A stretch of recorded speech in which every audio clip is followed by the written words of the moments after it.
திருச்சிற்றம்பலம். ஹர நம பார்வதி பதையே. ஹர ஹர மகாதேவா. கருணை பொழி திருமுகத்தில் திருநேற்று நுதலும் கண்டாரை வசப்படுத்த கனிந்தவாயலகும் பெருமை தரு துறவோடு பொறையுள்ளத்தில் பொறுத்தே பிஞகனார் மலர்த்தாள்கள் பிரியாத மனமும் மறுவினர்கள் அகலாத ஞானமே வடிவாம் வளர்த்துறை செய் சிவஞான மாமுனிவன் மலர்த்தாள் ஒரு பொழுதும் நீங்காமல் எனதுள்ளத்தில் சிரத்தில் ஓதிடும் நாவினில் என்றும் முன்னி வைத்தே உரைப்பாம். திருச்சிற்றம்பலம். மாதவ சிவஞான சுவாமி திருவடிகள் போற்றி போற்றி. மெய்யன்பர்களே, இந்த பதிவிலே நாம் சைவ சமயத்திற்கு மாதவ சிவஞான சுவாமிகளினுடைய அருட்கொடை பற்றி சிந்திக்க இருக்கின்றோம். சைவ நெறியே தலைமை நெறி, உண்மை நெறி. மண்ணு மாமலை மகேந்திர மதனில் சொன்ன ஆகமம் தோற்றுவித்து அருளியும் மற்றவை தம்மை மகேந்திரத்திலிருந்து உற்ற ஐமுகங்களால் பணித்து அருளியும் என்று மணிவாசகப் பெருமான் பாடுகின்றார். இவ்வாற்றால் வேதம் பொது, அது உலகியல் அறங்கள் தழைய நிற்பது. சிறப்பு நூல் என்பது ஆகமம், அது அருளியல் அறங்கள் தழைய நிற்பது. அருளியல் நெறியில் மணிமகுடமாக இருப்பது நம்முடைய சைவ சமயமே ஆகும். அதிலும் சுத்தாத்வித சைவ சித்தாந்த சமயமே என்று அறுதியிட்டு கூறலாம். ஏனெனில் பிறர் கூறும் அறிவியல் கூறுகளையும் ஆன்மீக நெறிமுறைகளையும் தத்தம் படிமுறையில் வைத்து அவற்றையும் ஏற்று அரவணைத்து செல்லும் பாங்கு இந்த சமயத்திற்கே அமைந்திருப்பது. அதுதான் இதனுடைய உயர்விற்கு காரணமாக இருக்கின்றது. எனவே அருணந்தி சிவாச்சாரியார் வேத நூல் சைவ நூல் என்று இரண்டே நூல்கள், வேறு உள்ள நூல்கள் இவற்றின் விரிந்த நூல்கள், ஆதி நூல் அனாதி அமலன் தரும் நூல் இரண்டும் ஆரண நூல் பொது சைவம் அருஞ்சிறப்பு நூலாம். நீதியினால் உலகர்க்கும் சக்தி நிபாதர்க்கும் நிகழ்த்தியது நீன் மறையின் ஒளிபொருள் வேதாந்த தீதில் பொருள் கொண்டு உரைக்கும் நூல் சைவம். பிற நூல் திகழ் பூர்வம் சிவ ஆகமங்கள் சித்தாந்தமாகும். சிவ ஆகமங்கள் சித்தாந்தமாகும் என்று உரைக்கின்றார். வேதங்களின் பிழிவே ஆகமங்கள் என்பதனை நம்முடைய குமரகுருபரர் குடிலை எனும் தடவயல் நாப்பன் அருள் வித்திட்டு கருணை நீர் பாய்ச்சி வேதம் என்னும் பாதவம் வளர்த்தனை பாதவம் மதனில் படு பயன் பலவே அவற்றுள் இலை கொண்டு உவந்தனர் பலரே. இலை ஒரி தளிர் கொண்டு உவந்தனர் பலரே. தளிர் ஒரி அரும்பொடு மலர் பிஞ்சு அருங்காய் என்று இவை விரும்பினர் கொண்டு கொண்டு உவந்தனர் பலரே. அவ்வாறுருப்பும் இவ்வாறு பயப்ப ஓரும் வேதாந்தம் என்று உச்சியில் பழுத்த ஆரா இன்ப வரும் கனி பொழிந்து சாரம் கொண்ட சைவ சித்தாந்த தேன் அமுது அருந்தினர் சிலரே என்று நமக்கு காட்டி அருளியிருக்கின்றார். எனவே இந்த கனியின் பிழிவே சைவ சித்தாந்தம் என்பது நமக்கு உள்ளவாறு விளங்குகின்றதல்லவா. வேதம் பசு, அதன் பால் மெய் ஆகமம். நால்வர் ஓதும் தமிழ் அதனின் உள்ளூர் நெய். போதமிகு நெய்யின் ஒரு சுவையாம் நீள் வெண்ணெய் மெய்கண்டான் செய்த தமிழ் நூலின் திறம். இத்தகைய சீர்மைக்கும் சிறப்பிற்கும் ஏதுவாய சைவ சித்தாந்த செந்நெறியினை ஏனைய பிற சமயங்களோடு ஒப்பிட்டு ஆராய்வதற்கும் தெளிவினை பெறுவதற்கும் உறுதிபட துணிவதற்கும் மாதவ சிவஞான சுவாமிகளினுடைய நூற்படைப்புத்தான் பெரிதும் உதவியாக இருக்கின்றது. எடுத்துக்காட்டாக பதிவுண்மை என்பதனை மாதவ சிவஞான சுவாமிகள் அருளிச் செய்த சோமேசர் முதிமொழி வெண்பா என்கின்ற நூலிலே முதல் வெண்பாவிலே அவர் காட்டுகின்றார். சீர்கொள் இறை ஒன்று உண்டு அத்தெய்வம் நீ என்று ஒப்பால் சோர்வில் அடையால் தெளிந்தோம் சோமேசா ஓரில் அகர முதல எழுத்தெல்லாம் ஆதிபகவன் முதற்றே உலகு என்பது வெண்பா. உலகிற்கு ஒரு முதற்கடவுள் ஒருவன் உளன் என்பதும் அம்முதற்கடவுள் ஆதிபகவன் என்பதும் உணர்த்துதல் நுதலிற்று. எழுத்துக்களுக்கெல்லாம் அகாரமாகிய முதலை உடையன போல உலகம் ஆதிபகவனாகிய முதலை உடையது.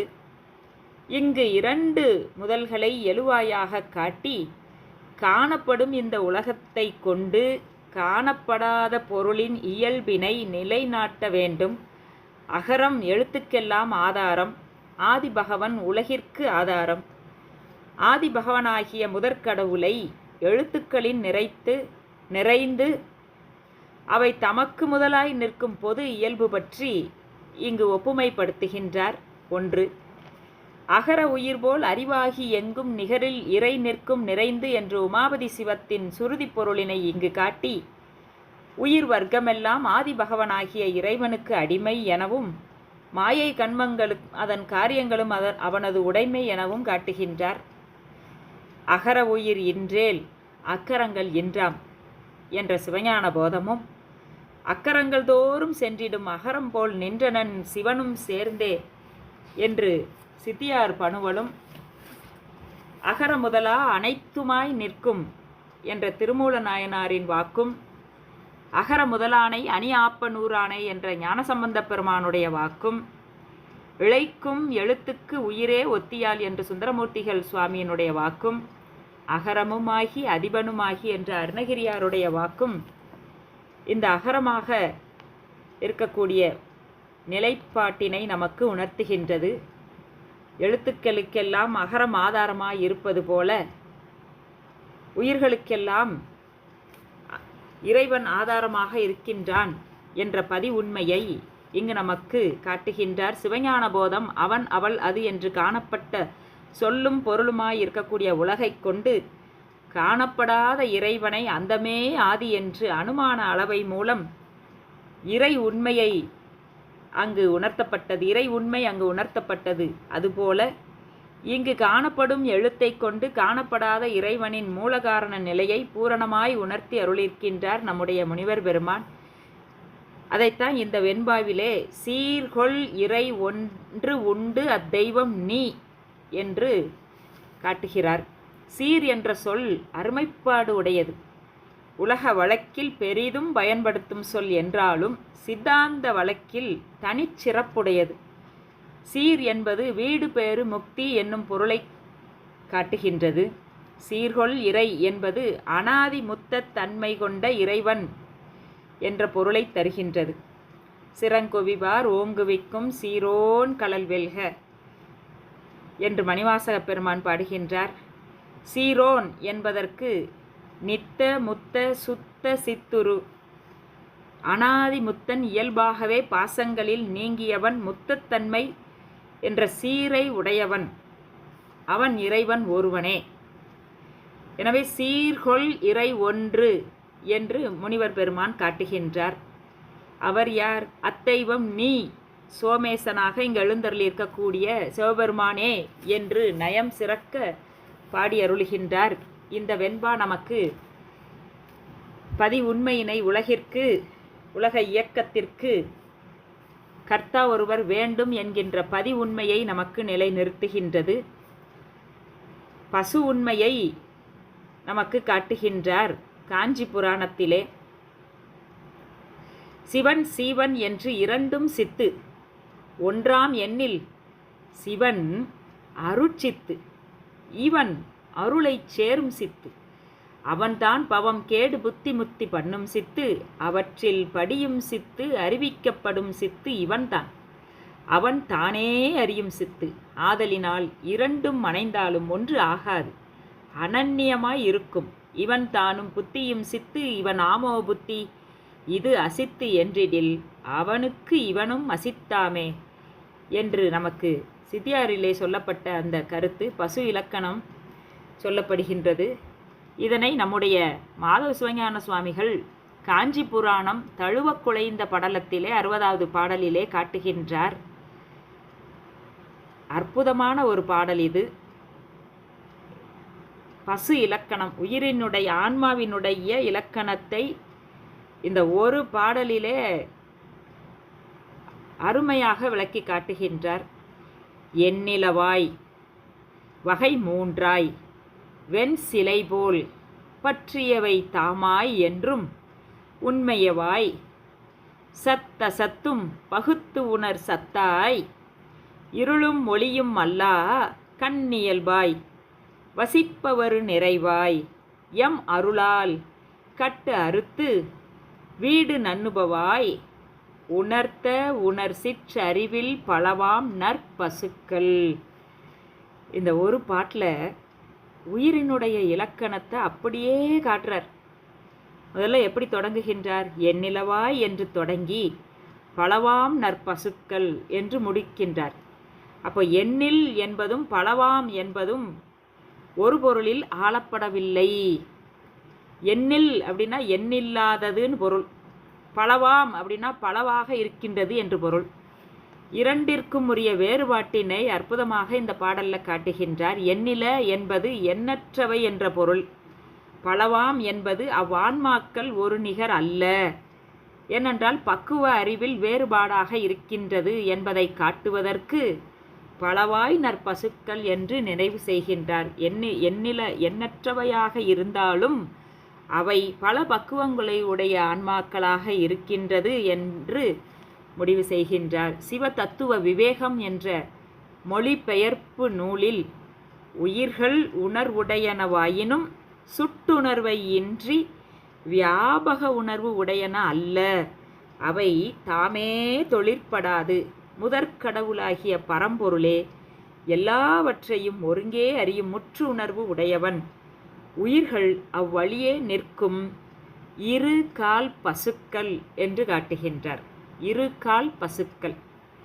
இந்த காஞ்சி புராணத்தில் சொல்லப்பட்ட பாடல்கள், இந்த ஒரு பாடலில் உயிரினுடைய இலக்கணத்தை நாம் நன்றாகவே விளங்கிக் கொள்ளலாம்.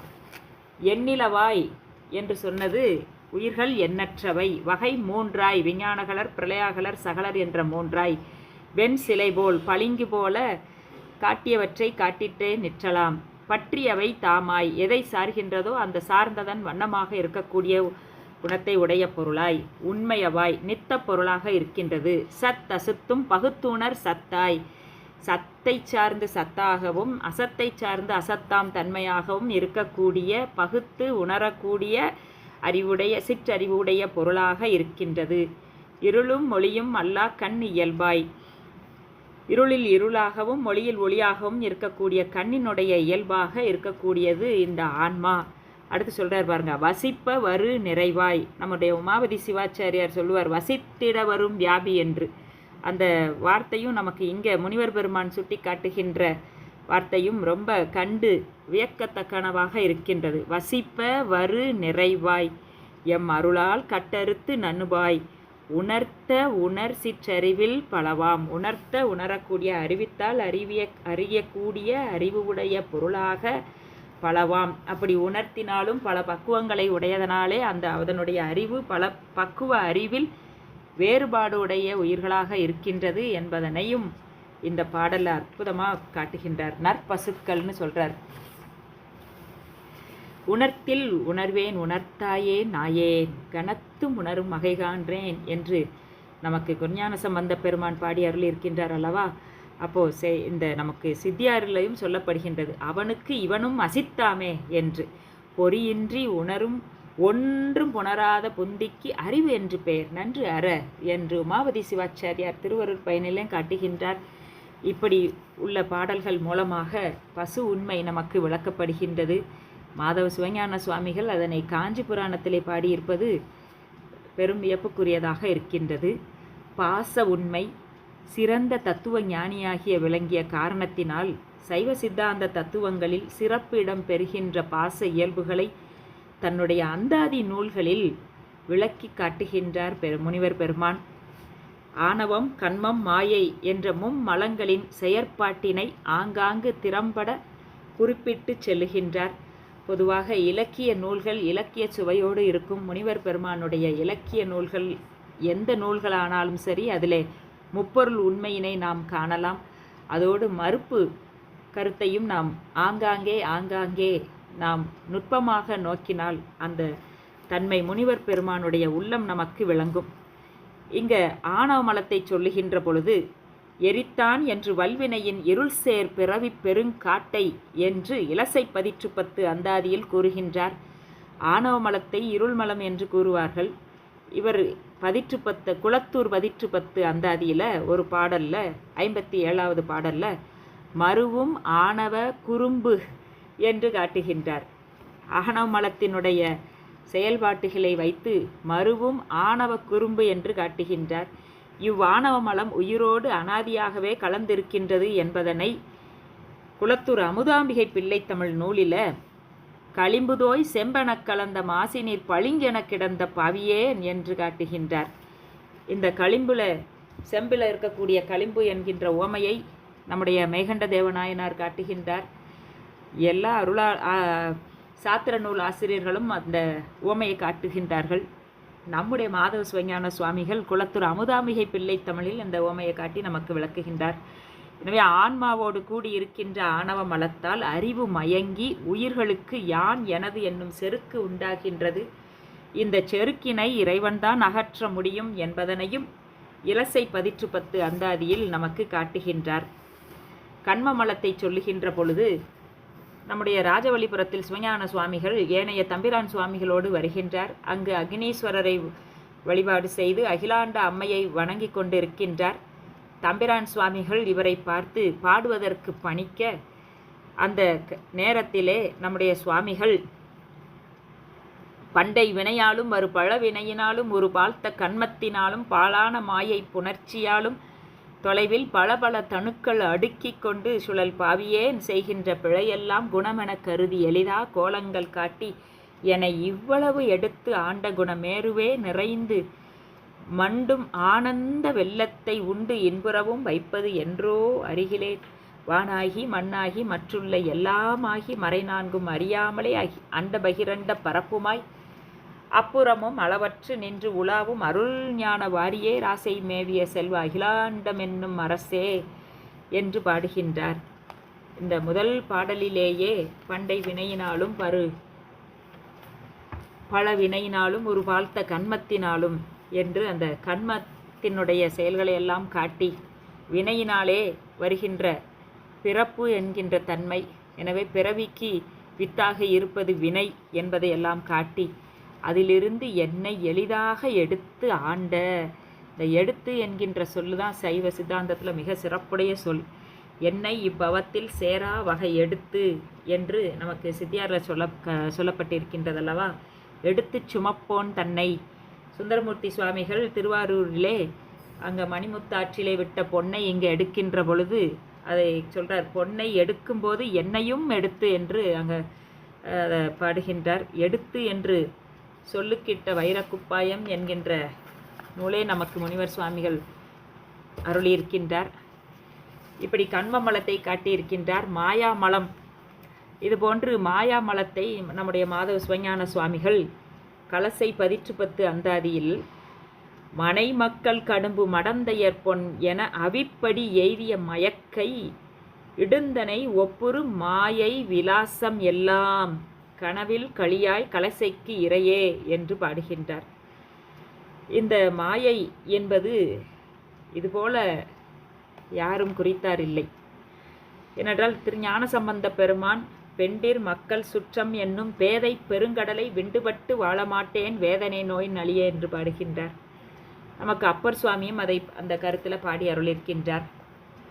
இந்த நம்முடைய மாதவ சிவஞான சுவாமிகள் தான் இப்படிப்பட்ட சுற்றங்கள் வினை சுற்றங்கள் இதனை சொல்லுகின்ற பொழுது மாயை விலாசம்ங்கிறார். பொதுவாக நம்ம ஒரு வீடு கட்டி ஆனந்த விலாசம் ஒரு பேரை வச்சு பவானி விலாசம் அப்படி வைக்கலாம். நம்முடைய விலாசம் என்பது முகவரி. அப்போ இங்கே இந்த ஆன்மாக்களுக்கு இருக்கக்கூடிய சுற்றங்கள் எதை விலாசம் அப்படின்னு சொன்னால் மாயை விலாசம்ங்கிறார். இப்படிப்பட்ட ஒரு அற்புதமான சொல்லை கையாண்டு மாயையினுடைய அந்த செயலை நமக்கு காட்டுகின்றார் சிவஞான சுவாமிகள். அது கலசை 10 அந்தாதியில். எனவே இந்த உடல் மீது இருக்கக்கூடிய பற்று நீங்குவதற்கு மாயா காரியமானது இந்த உடம்பு, தோன்றி நின்று அழியக்கூடியது இந்த உடம்பு, நிலையில்லாதது இந்த தூள உடம்பு. ஆக இந்த உடலினுடைய இழிவினை சுவாமிகள் கூறுகின்ற பொழுது நாயினுக்கு இறையோ நரியினுக்கு இறையோ நகுநடை குழிவி பிறள் பல் பேயினுக்கு இறையோ கழுகினுக்கு இறையோ பெரிது நாரிய புழுக்குரம்பை ஈயினுக்கு இறையோ யாதினுக்கு இறையோ. இந்த ஒரு பாடல் போதும் நம்முடைய யாக்கை நிலையாமை என்பதனை நாம் உணர்வதற்கு. பொதுவாக அருளாளர்கள் அத்தனை பேரும் யாக்கை நிலையாமையை பல பாடல்களில் நமக்கு சொல்லியிருக்கிறார்கள். இந்த நிலையாமை என்பதே ஒரு அதிகரணத்தில் வைத்து நமக்கு திரு வள்ளுவப் பெருமானும் காட்டி அருளியிருக்கின்றார். நம்முடைய சுவாமிகள் இலசை அந்தாதி என்ற நூலிலே 92வது பாடலிலே இந்த தூள உடம்பு இழிவினை கூறுமிடத்து இந்த பாட்டை நமக்கு அருளுகின்றார். கச்சி ஏகம்பர் அந்தாதி, முல்லைவாயில் 10 அந்தாதி போன்ற நூல்களிலெல்லாம் பல இடங்களில் இந்த யாக்கை நிலையாமையை முனிவர் பெருமான் காட்டுகின்றார்.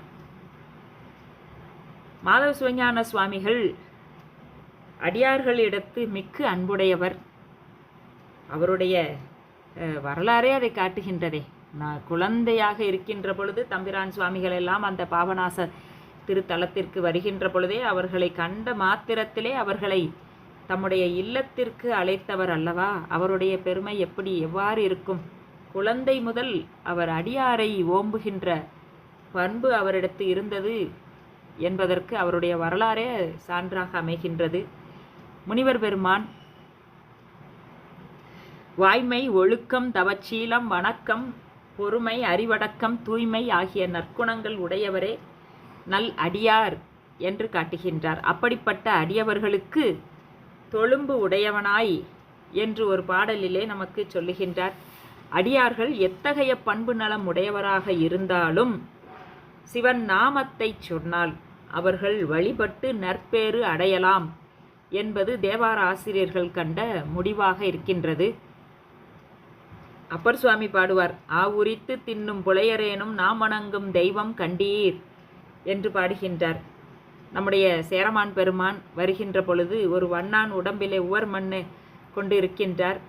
அந்த வண்ணான் உடம்பில் உள்ள உவர் மண்ணை திருநீறு என்றே நினைந்து அடிச்சேரன் என்ற வணங்கிய பெருமைக்குரிய நாயன்மார்கள் இருக்கின்ற தலம் நம்முடைய தென் தமிழ்நாடு, தென் தமிழ்நாடு. ஆக இந்த அடியார்களுடைய பெருமையினை அருளாளர்கள் காட்டியிருந்தாலும் அதுக்கெல்லாம் மிஞ்சியபடி நம்முடைய மாதவ சிவஞான சுவாமிகள் ஒரு பாடலை வைக்கின்றார்.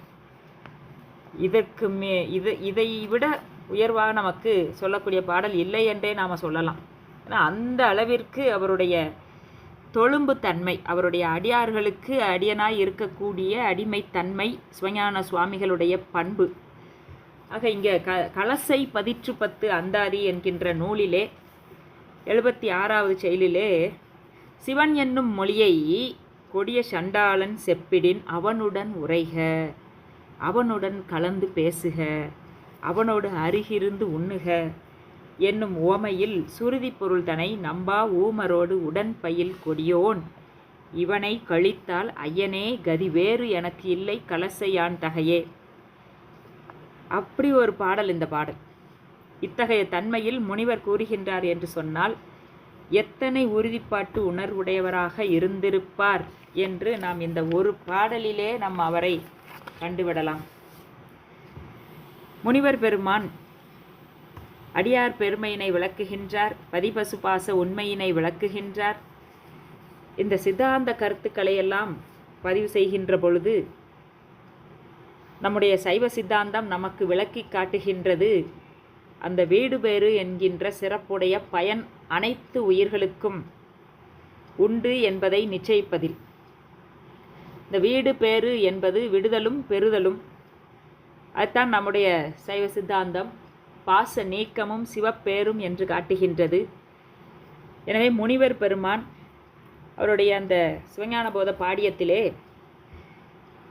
பயனியலிலே அவர் வலியுறுத்தி காட்டுவது எதையெல்லாம் என்று சொன்னால் ஞானமே முக்திக்குரிய வழி என்பதனை சுவாமிகள் மிக்கு வலியுறுத்துகின்றார். தீக்கையே வீடுபேறு அளிக்கும் என்ற கருத்தை வன்மையாக மறுக்கின்றார். சிவபுண்ணியம் பசுபுண்ணியம் என்பதனை நுட்பமாக விளக்குகின்றார். மலபரிபாகம் சக்தினிபாதம் என்பவற்றின் பொருளை விளக்கி காட்டுகின்றார்.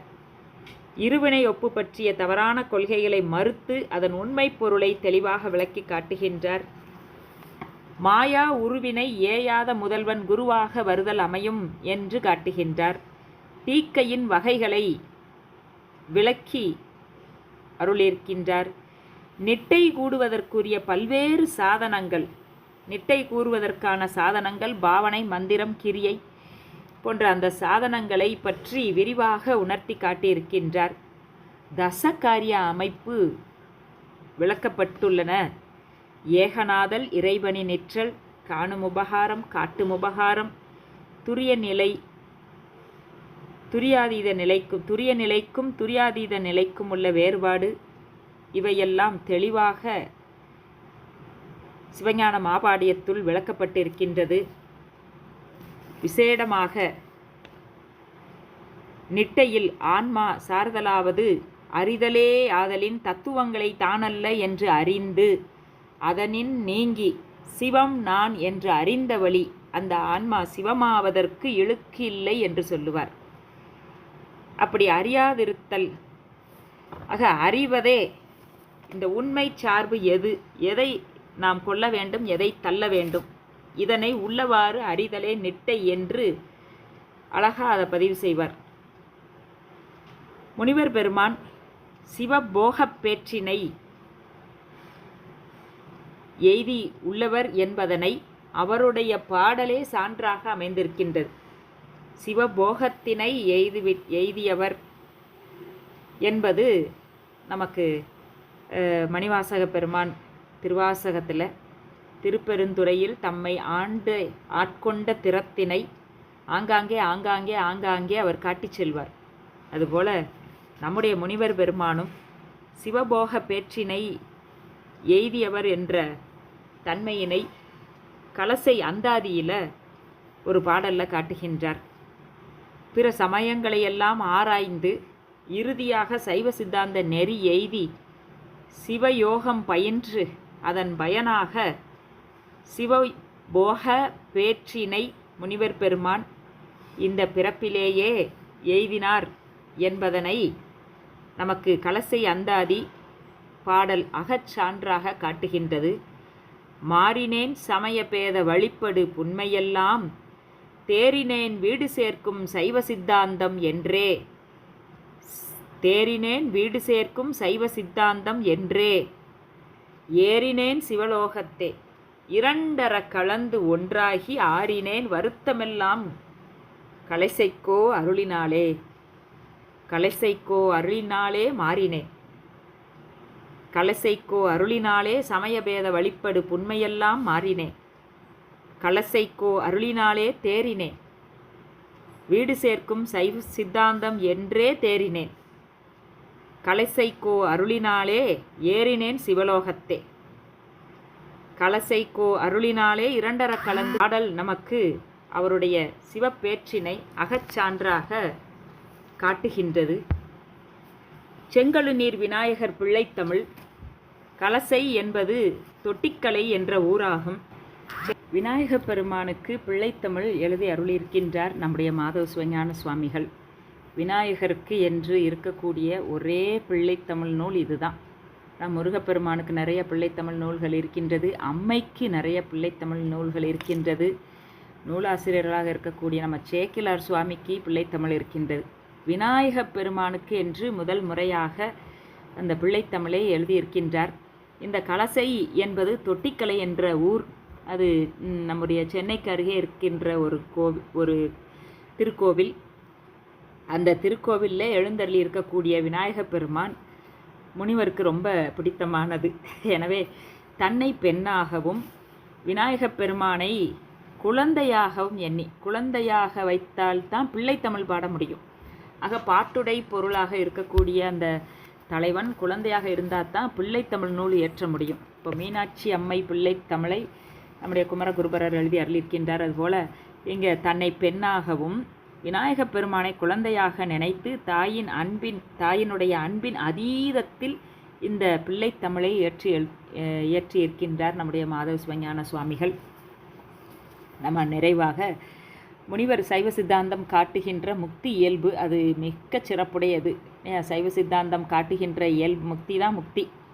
எனவே அந்த முக்தி இயல்பினை காட்டுகின்ற பொழுது முக்தி இயல்பினை முக்தி இலக்கணத்தை பல உவமைகள் காட்டி விளக்குகின்றார் தம்முடைய காஞ்சி புராணம் என்கின்ற நூலிலே.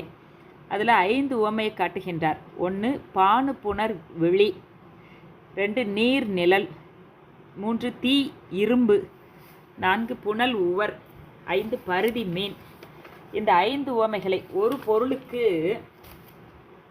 பல உவமைகள் கூறப்படுமாயின் அதற்கான காரணத்தை ஆராய்ந்து கூறும் இயல்புடையவர் நம்முடைய சிவஞான சுவாமிகள்.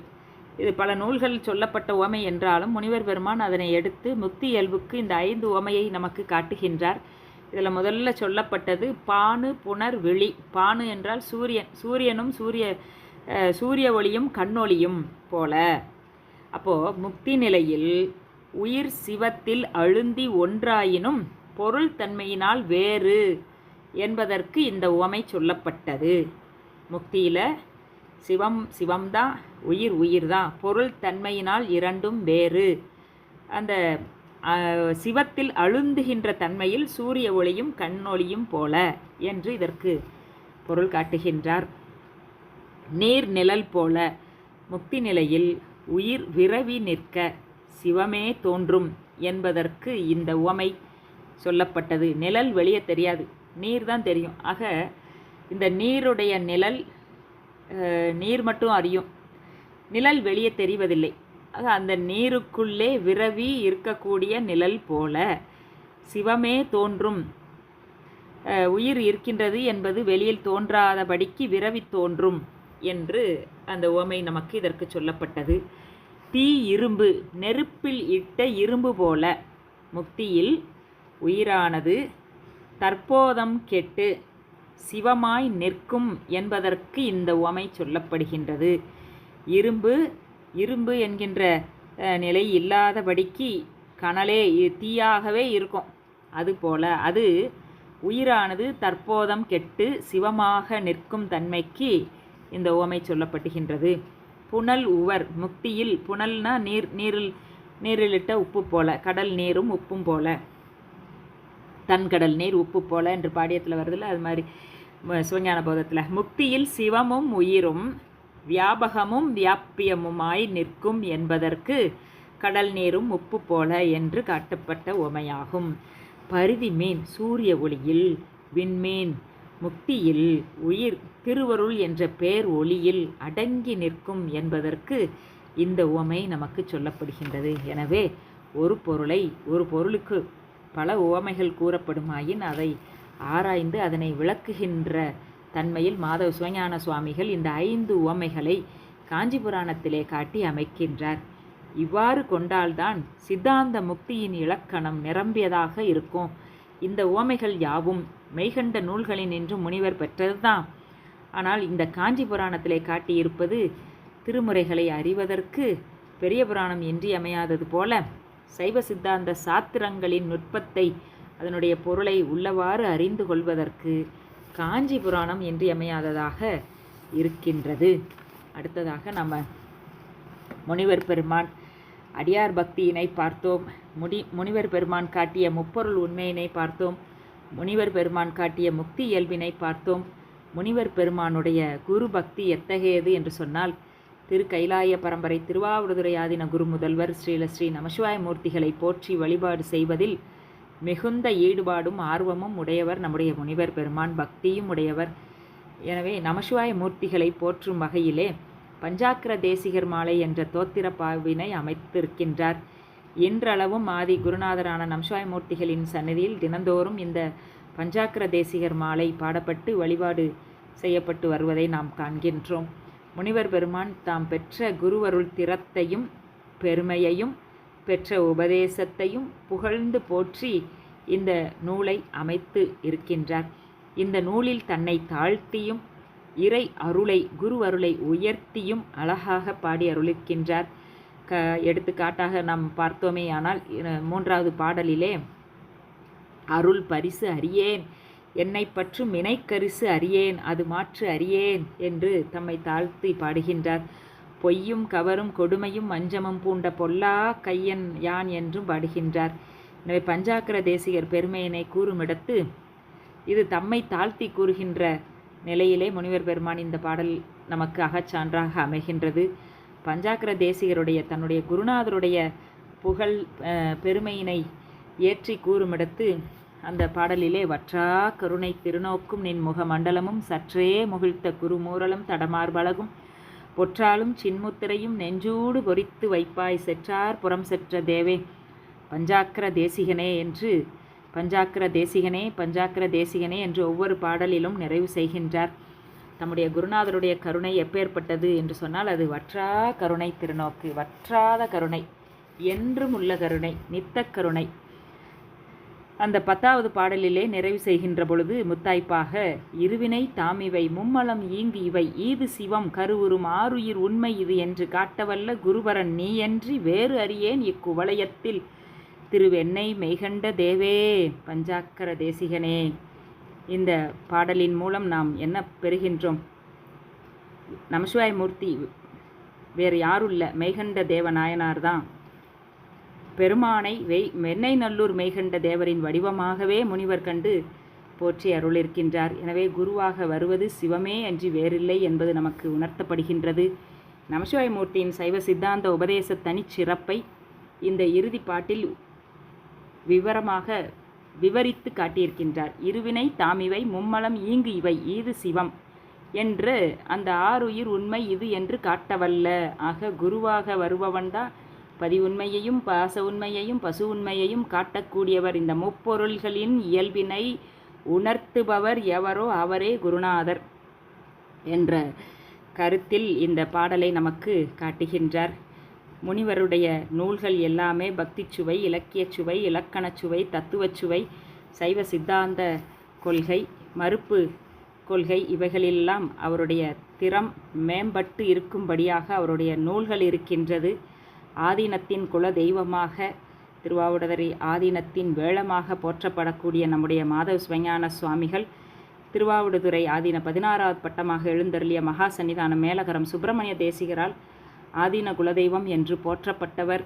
ஆதீனத்தில் இருந்து கொண்டும் காஞ்சிபுரம், பேரூர், சுசீந்திரம் முதலான திருத்தலங்களில் தங்கியிருந்து தமிழ் மற்றும் சைவ உலகிற்கு ஆக்கம் தரும் செந்தமிழ் நூல்களை இயற்றி அருளியிருக்கின்றார். பல மாணவர்களுக்கு ஞானாசிரியராக விளங்கியிருக்கின்றார் நம்முடைய மாதவ சிவஞான சுவாமிகள்.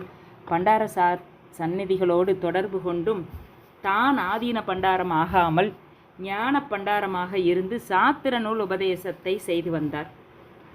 அகத்திய பெருமானினுடைய ஆசியினால் இவருடைய திரு அவதாரம் அமைந்தது. அகத்தியரையும் பதஞ்சலி முனிவரையும் போற்றும் சிவஞான முனிவர் அகத்தியரை போன்று 12 மாணவர்களை கொண்டிருந்தார். திருத்தணிகை கச்சியப்ப முனிவர், தொட்டிக்கலை சுப்பிரமணிய முனிவர், காஞ்சி சிதம்பர முனிவர், இலக்கணம் சிதம்பரநாத முனிவர், காஞ்சி முத்துக்குமார சுவாமிகள், காஞ்சி சரவணபத்தர், ராமநாதபுரம் சோமசுந்தரம் பிள்ளை, திருமுக்கூடல் சந்திரசேகம் முதலியார், அடைக்கலம் காத்த முதலியார், கடம்பர் கோவில் கல்யாண சுந்தர உபாத்தியார் என்று 12 இவர்களில் முனிவர் என்று போற்றப்படுகின்ற கச்சியப்ப முனிவரும் தொட்டிக்கலை முனிவரும் தலைமை மாணாக்கர்களாக திகழ்ந்தார்கள். மாதவ சிவஞான சுவாமிகள் மாணாக்கர்களாக சொல்லப்பட்டவர்கள் கூட பல நூல்களை அருளியிருக்கின்றார்கள் தம்முடைய குருநாதரை போன்றே. எனவே சிவஞான சுவாமிகள் அவர்களுடைய உரைத்திறம் மெய்கண்ட தேவனார் அருளி செய்த சிவஞான போதத்திற்கு பேருரையும் சிற்றுரையும், சிவஞான சித்தியாருக்கு செய்த பொழிப்புரையும், சித்தாந்தத்தை தெளிவுறச் செய்யும் இரு சுடர் விளக்கு என்று சொன்னால் அவர் எழுதிய மாபாடிய விளக்கமும் சித்தியாருக்கு அவர் எழுதிய உரையும், இந்த இரண்டும் சைவ சித்தாந்தவாதிகளுக்கு இரு சுடர் போன்றது. சிவஞான சித்தியார் சுபக்கத்திற்கு ஏற்கனவே 4 உரை எழுதியிருந்தாலும் முனிவர் பெருமானும் எழுதியிருக்கின்றார். சிவசமவாதத்தை தழுவி எழுதிய ஞானப்பிரகாசர் உரையை மறுத்து பொழிப்புரை எழுதியிருக்கின்றார். இவருடைய உரையிலே பல ஆராய்ச்சி குறிப்புகளை நாம் காணலாம். இவ்வுரையே ஆதீன மரபு வழி உரையாகவும் போற்றப்படுகின்றது. இந்த நூலில் முனிவர் நன்னூல், நாலடியார், துகளறு போதம், சர்வ ஞானோத்திரம், வருணபக்தி, சிவதர்மோத்திரம், சம்புபத்தி, திரிகடுகம், தொல்காப்பியம், மகுட ஆகமம், வாயு சங்கீதை, திருவாசகம், ரத்னத்திரயம், சங்கல்ப நிராகணம் போன்ற நூல்களிலிருந்து மேற்கோள்களை தக்க இடத்தில் பொருத்தி காட்டியுள்ளமை சிவஞான சித்தியாருக்கு இவர் எழுதிய உரை சிறப்பாகும். இவருடைய உரை ஏன் தனிப்பட்டது அப்படின்னா, இத்தனை நூல்களில் இருந்து காட்டி ஞானப்பிரகாசருடைய உரையை அவர் அருளி செய்த அந்த சிவசமவாதத்தை தழுவிய உரையினை மறுத்து இத்தனை அற்புதமாக தெளிவாக நமக்கு உரை அமைத்து கொடுத்திருக்கின்றார் என்ற இந்த சிவத்துக்கு மேல் தெய்வமில்லை, சித்திக்கு மேல் நூலில்லை என்ற பழமொழியாலும், பார்விரித்த நூலெல்லாம் பார்க்கின் சித்தியிலே ஓர்விருத்த பாதி போதும் என்ற சிவபோக சாரத்தினுடைய வாழ்க்கையினாலும் நமக்கு சித்தியாரினுடைய சிறப்பு விளங்கும். அதனால தான் அந்த சித்தியாருக்கு விளக்க உரையை நம்முடைய முனிவர் பெருமான் அருளியிருக்கின்றார். வள்ளுவர் சீர் அன்பர் மொழி வாசகம் தொல்காப்பியமே தெல்லுபரி மேல் அழகர் பரிமேல் அழகர் செய்த உரை ஒன்றிய சீர் தொண்டர் புராணம் தொகு சித்தி ஓராறும் தன் தமிழின் மேலாம் தரம் தமிழின் மேலாம் தரம் காட்டும் இந்நூல்கள் சித்தியாரின் உரையில் முனிவர் பிறருடைய உரையை பெயர் கூறாமல் பாராட்டி செல்வதோடு பிறர் உரை பொருந்தாத இடங்களில் ஆகம வசனங்களோடு முரணுதலின் அவசித்தாந்தம் என்று ஒழிக என்று உரையாசிரியர் பெயர் கூறாமலேயே கூறிய இவருடைய பெருந்தன்மை இவருடைய உரை மேன்மைக்கு சான்றாகும். இப்படி பல பெருமையுடைய நம்முடைய மாதவ சிவஞான சுவாமிகள் பல நூல்களை இயற்றி சைவ சித்தாந்தத்திற்கு உரை ஆணியாக திகழ்பவர் சிவஞான சுவாமிகள், சிவஞான யோகிகள், மாதவ சிவஞான முனிவர், திராவிட மாபாடிய கர்த்தர், ஆவடுதுறை குலதீபம், திருவாவடுதுறை வேளம் என்றெல்லாம் போற்றுதலுக்குரிய நம்முடைய சிவகங்கை சிங்கம் மாதவ சிவஞான சுவாமிகள் 1708 சித்திரை மாதம் ஆயில்யத்தன்று திருவடிப்பேறு எய்தினார்கள். அவர்களுடைய அருள் வாழ்வில் விக்கிரமசிங்கபுரத்தில் இருந்த காலம் அவருடைய சரியை வழிபாட்டிற்கும், சுசீந்திரம் அவருடைய கிரியைக்கும், காஞ்சிபுரம் அவருடைய யோகத்தன்மைக்கும், திருவாவடுதுறை அவருடைய ஞானத்திற்கும் காட்டுவனவாக இருக்கின்றது. இந்த வள்ளல் பாண்டித்துறை தேவர் ஸ்ரீமத் சிவஞான சுவாமிகளுடைய இரட்டை மணி மாலையில் பாடுகின்றார். நம்முடைய சிவஞான சுவாமிகளை பற்றி நற்பாளர் வேண்டின் மயிலம்மையார் தவம் நாடுக நூல் கற்பான் நசையில் சிவஞான தேவன் கலை உணர்க சொற்பால் அறத்துறவு உன்னில் அன்னாரின் துறக்க இப்பாரில் போகம் வேட்கின் சிவபோகமே விரைந்து எய்துகவே என்று பாடி அருளிருக்கின்றார். அப்படிப்பட்ட மாதவ சிவஞான சுவாமிகள் திருவடிகளை போற்றி நடையரா பெருந்துறவு பூண்டு அவா வெகுளி காமம் முதலிய கடுங்குணம் யாவற்றையும் சுட்டு பொசுக்கிய ஞான சூரியனாக விளங்கிய மாதவ சிவஞான சுவாமிகள் திருவடிகளை போற்றி உய்வோம், பேரானந்தம் பெறுவோம். திருச்சிற்றம்பலம், திருச்சிற்றம்பலம், திருச்சிற்றம்பலம்.